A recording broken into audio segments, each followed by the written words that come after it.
Vote split అయితే ఒక రాక్షస పాలన వస్తుంది, దాన్ని ఆపాలనే ఉద్దేశంతో ఆయన జైలుకి వెళ్ళడం, రావడం, పొత్తు పెట్టుకోవడం, మిగతాదంతా తెలిసిందే. అయితే తమిళనాడుతో పోల్చడం ఏంటంటే ప్రాబ్లం ఎక్కడ వస్తుందంటే, ఆయనది అధికారం, ఈయనది ఒక ఆదర్శం, ఒక ధర్మ నిబద్ధత గురించి ప్రజల్లో మార్పు తీసుకురావాలని ఒక ఆరాటం. సో అధికారం వేరు, ఈ మార్పు కోసం వచ్చే ఆరాటం వేరు. అధికారం కావాలనుకుంటే అధికారం గురించే పరిగెట్టొచ్చు, కానీ ప్రజల మార్పుతో వచ్చిన అధికారం ప్రజలు ఇస్తే నేను తీసుకుంటాను, అధికారం వద్దనడంలా ప్రజలు ఇస్తే తీసుకుంటాను అని చెప్పడం జరిగింది.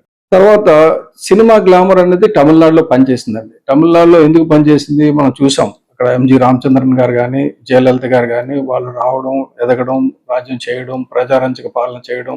నెక్స్ట్ తమిళనాడు రాజకీయాలన్నీ కూడా ద్రావిడ ఉద్యమాల చుట్టూ తిరిగినాయి, ద్రావిడ రాజకీయాలు చేశారు. అయితే ఇప్పుడు ఈ మార్పు ప్రజలు కోరుకోవడం, ఆ సరైన సమయంలో విజయ్ గారు సరైన నిర్ణయం